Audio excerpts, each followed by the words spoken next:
Good morning, Tequila Tigers. Welcome back from spring break. I hope you were able to enjoy some of your week off last week.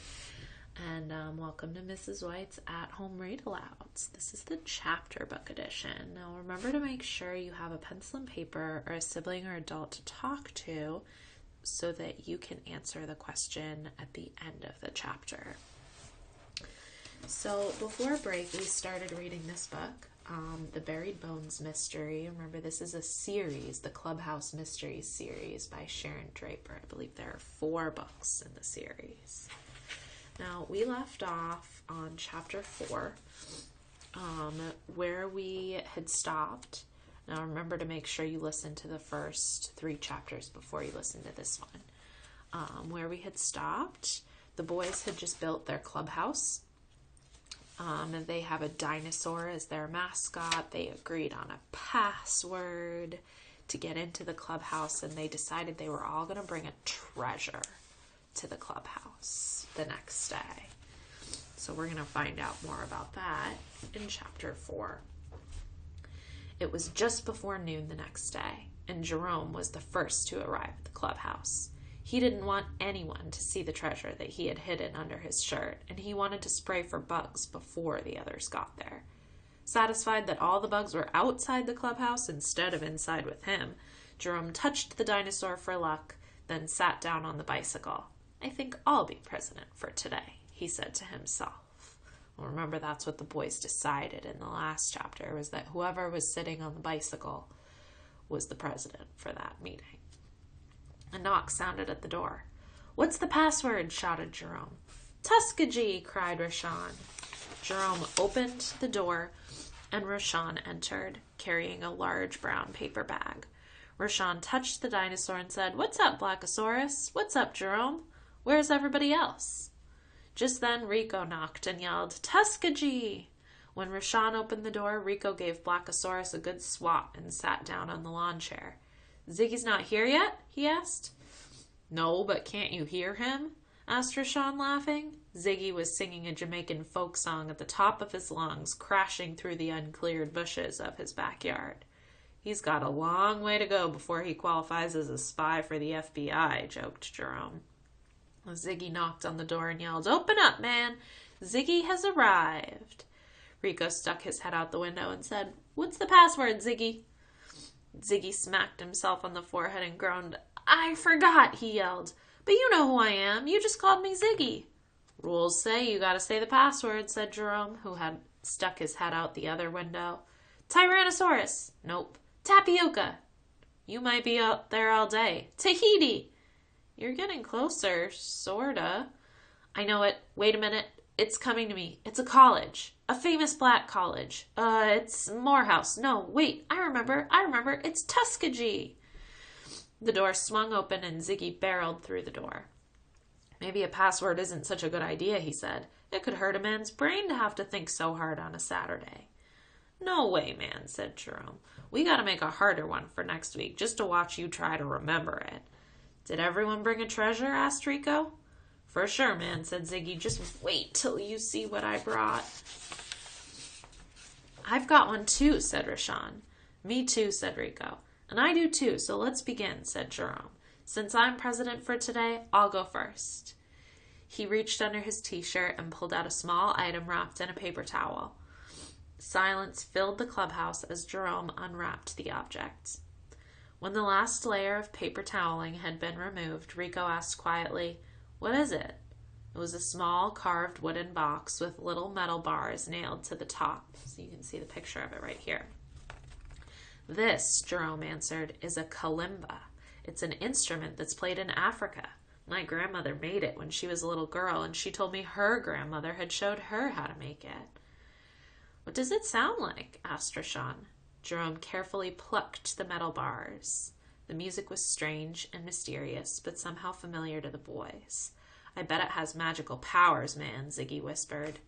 Rico said, "My treasure isn't magic, but it's got power. I got it in Chicago when I went to visit my father." He reached into the small blue backpack he had been wearing and pulled out a medium-sized black object. A flashlight? Asked Rashawn. What's so special about that?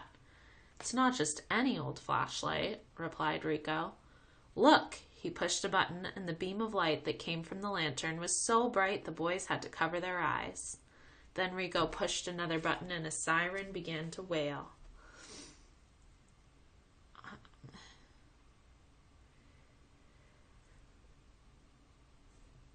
Oh, I lost my place. Okay, here we are. It sounded as if a police car was in the clubhouse with them. When Rico pushed the third button, a whistle shrieked in their ears, louder than the one the lifeguard used at the pool. Finally, he pushed the last button. He said softly, "Check this out." What came out was a loud booming, "Check this out!" There was a small microphone that made any voice loud and powerful. Awesome! Fantastic! Turn it off. We don't want anyone to know about our secret weapon, said Rashawn. Rico turned their secret weapon off and grinned with delight. Jerome asked, "What's your treasure, Rashawn?" Rashawn reached into the paper bag and removed a large metal box. It was a little dented, but it was sturdy. "A box?" asked Rico.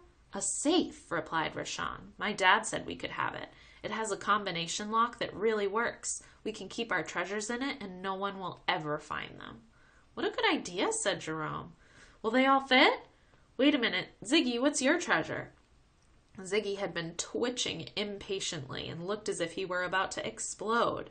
"Wait till you see, man. Just you wait." He reached into his pocket and slowly removed a package wrapped in tinfoil. "Is the door locked?" he asked. "This is super secret spy stuff." "Yeah, man," replied Jerome. "As locked as it's gonna get." "What's that you got there?" Ziggy slowly unwrapped the foil. "Oh, boy. Wow, again. Do you think we'll get in trouble?" "You worry too much, Rico man," said Ziggy. "What possible harm could these be?" Ziggy held out a large package of firecrackers. Ooh. Okay. So I want you to stop and think now. Time to make a prediction. What do you think might happen with the firecrackers? Do you think Ziggy made a good choice by bringing them? Why or why not? Now, while you write for a minute, I will be right back. I actually have a kalimba that I can show you.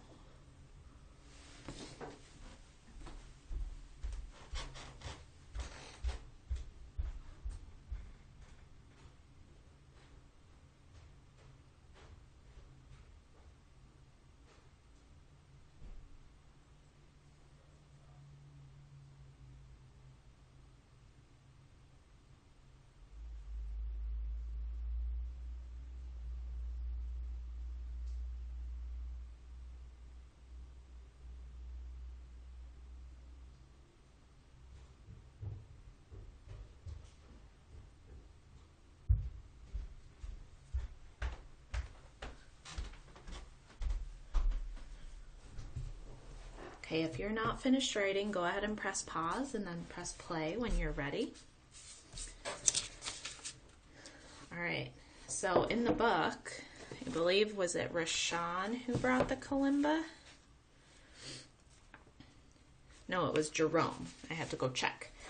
So he brought out something that looked kind of like this, and I actually have something like that here. So this is a kalimba. And how you play it is you pluck the metal bars.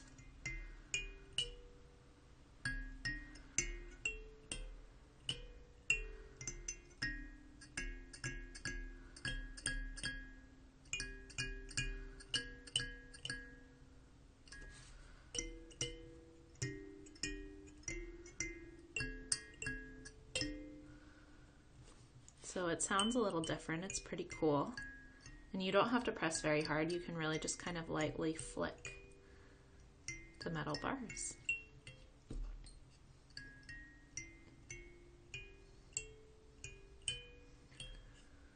So you can see it's a little bit different in that. So like going up the keys of a piano, except I have to switch off